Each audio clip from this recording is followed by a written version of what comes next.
Likutei Sichos, Chelik Yud, Volume 10, the second sicha for Parshas Mikeitz. This is a Rashi sicha, which I have to tell you goes back and forth. I'll try to simplify the sicha to bring out the main points of the question in Rashi, and of course the answer and the wonderful explanation and insight as to what Yosef HaTzadik did. This sicha is on Pasuk Nun Hey, that's 55, in chapter 41, where the Pasuk describes, it says, Vatirav kol eretz Mitzrayim, that the entire land of Egypt was experiencing the famine. They were all hungry. Vayitzak ha'om el parei lalechem. So the people came screaming to Parei, asking for bread. Vayomer parei lechol Mitzrayim. So Parei said to all of Egypt, Lechu el Yosef, go to Yosef. Asher yomer lachem tasu. Whatever he tells you to do, you should do. So first Rashi explains that why was everybody starving? Why was everybody hungry? Yosef had warned them that there is going to be a famine. So Rashi explains that all of their crops, everything that they stored away, everything rotted.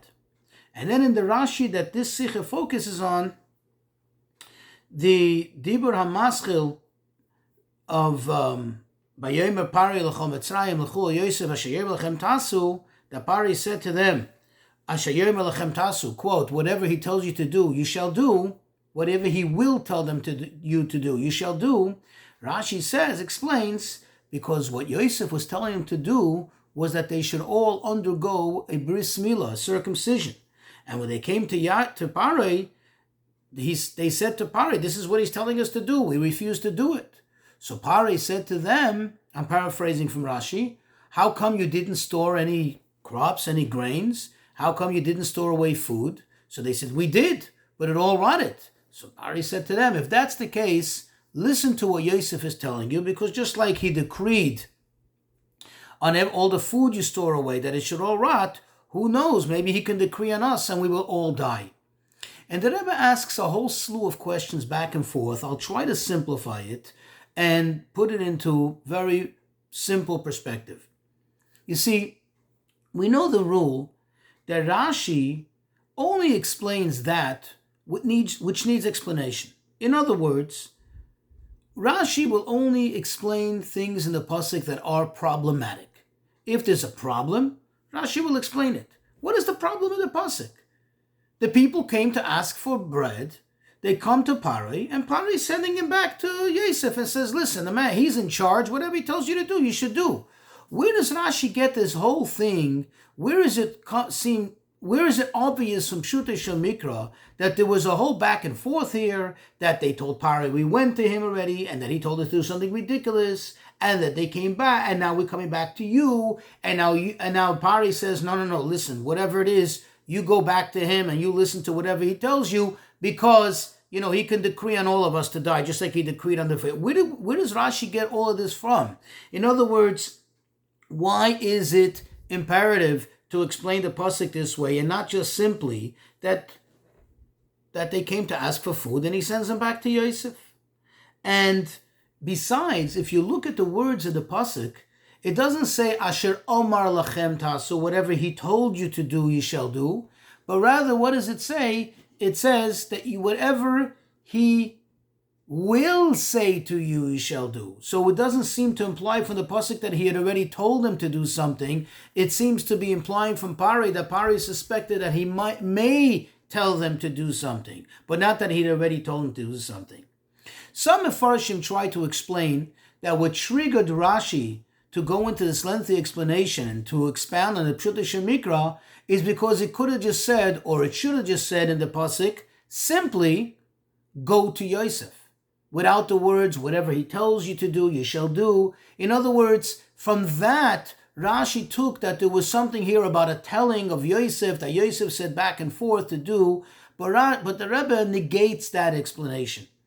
Why does the Rebbe negate explanation? Because he says that still from the pasuk it doesn't say Asher Omar Lachem Ta'asu, that what he told you to do you shall do, but rather what he will tell you to do you shall do, which could very simply mean go to him and whatever he tells you to do, do. Why this whole lengthy explanation? Another several questions that you can ask over here is, why wasn't it enough for Pari to tell them, listen, you gathered food, it didn't last, that means he decreed on it to rot, go to him. Why does he add this whole thing about dying, that he might decree on us to die? Where does that come from?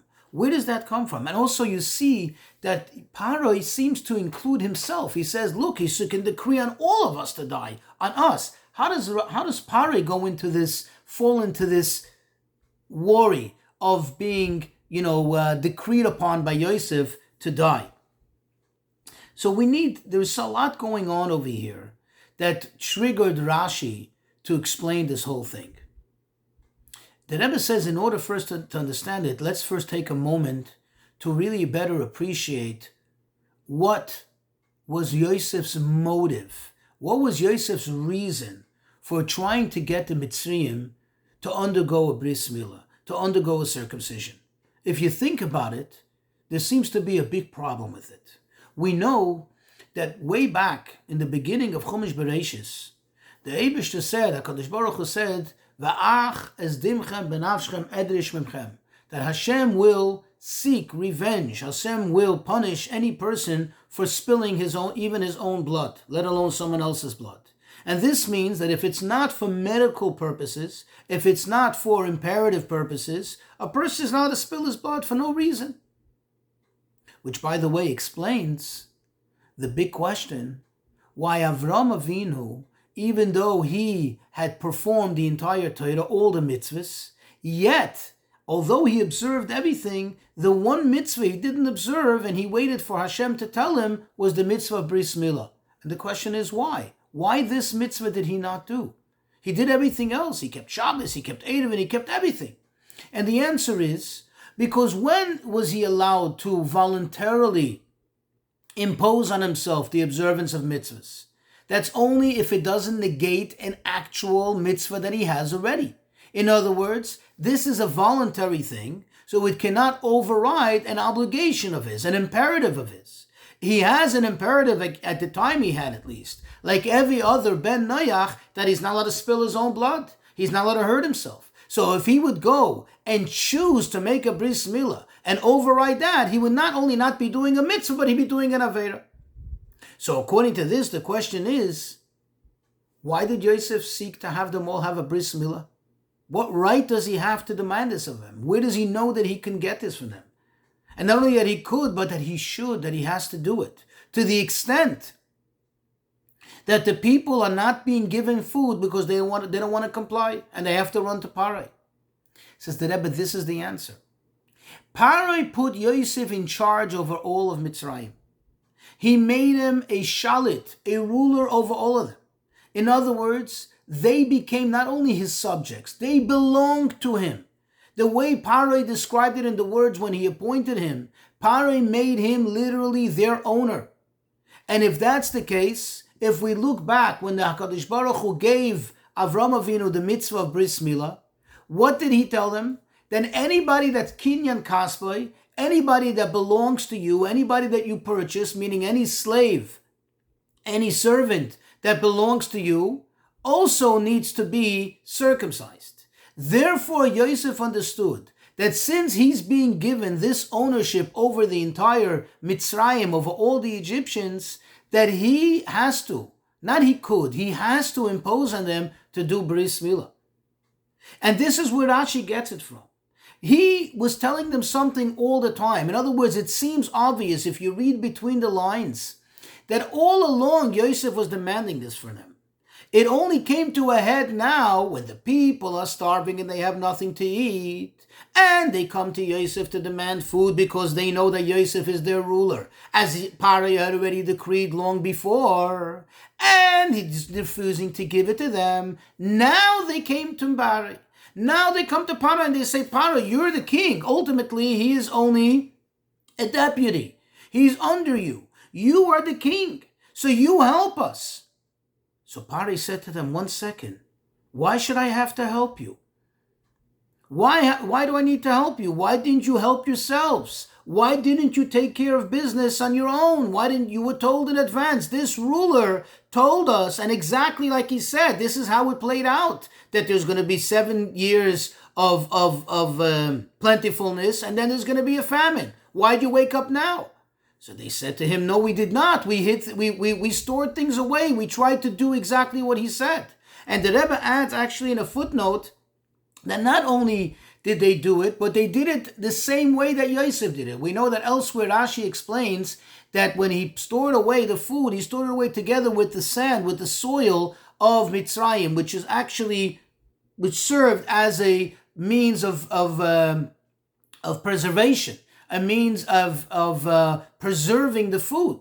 So they did exactly that. In other words, they followed everything. They did everything according to the book to be able to preserve the food and make sure that they have throughout the 7 years of famine. And now we turn around and there's nothing there. Everything was destroyed. Everything rotted. So the Pari says to them, if that's the case, whatever he tells you to do, you do. In other words, not only what he already told you to do shall you do, but even if he tells you something now that sounds even more ridiculous, you better do it. You know why? Because the same way he told the food to rot, in other words, he decreed on it. If he has this power to decree on the food to rot, and it rotted, the same way he could tell, he will tell things that could affect us even more negatively than dying slowly through a famine, through not having what to eat. And Pari included himself, because Pari said, look, if I go and tell him what to do, if I start to push him around, look at the powers he has. He won't only be upset at you for having, set me up, having put me in the middle to push him to do what he doesn't want to do. But in fact, he's going to curse me. Why? Because I'm the one who's bothering him. I'm the one who's trying to get him to change his mind. This is where Rashi got it from. Because if you look at the wording in the pasuk, you see that there was a whole discussion over here. Pari didn't just say to them, go to Yosef. He said, go to Yosef and whatever he tells you to. Not only whatever he told you to do, you should do. Whatever he tells you to do. That means Pari was implying that more than just what happened, more than just what he told you to do, you should do. But rather, moreover, I'm afraid that he can start telling other things. What are those other things he can tell? He can say that instead of us dying slowly, a slow death through the famine, we should all die immediately. And that I definitely don't want, because I'll be included in that, because I'm going to be the one pestering him. This is a summary of the sicha. It's worth learning the sicha inside in more detail. But the Rebbe concludes with a yena shel Torah, a beautiful insight. Remember the wine, that extra flavor that's hidden away in the Rashi. What you see over here is that Yosef, although he himself was removed from the world, Yosef, as we know, compared to all the other brothers, was considered a merkava, like a chariot, total subservience to Atzilus, to the highest level. Yet, where do we find Yosef? We find him ruling over Egypt, which Egypt is known as the Erva Sa'aretz, the place which is the nakedness of the land. They were people who were addicted to lewdness. And therefore, what did Yosef do? Not only he didn't get impressed by them, he didn't get distracted by the lewdness of Mitzrayim. But moreover, he was there, he tried to help them. He was there trying to correct them. This inyan of Bris Milah is not just happenstance. It's not just coincidentally something that he wants to do on the Egyptians, only because he owns them. But he knew the effect of what Bris Milah can bring, that it actually lessens this addiction to lewdness. It actually lessens what Mitzrayim is all about and what the Torah is for. And the Rebbe says this is the lesson to each and every Yid. Each and every Yid finds him or herself in the world. We're involved in the world. But where is our real place? Our real place is Torah and mitzvahs. Our real place is connection to Ruchnius, to the spirituality. Now, one can be afraid that maybe they'll get dragged in, sucked into the worldly things. Says the Rebbe, we learn from Yosef. We are all like Yosef, as it says in Tehillim, Noihei Katzoin Yosef, that Hashem guided us like the sheep of Yosef, that we're all called Yosef in certain circumstances, especially as we were leaving Mitzrayim. So we, like Yosef, not only we don't get schlepped into the world, but we actually influence the world. We're there to help the world at the same time that we don't allow ourselves to get sucked into the negativity of the world.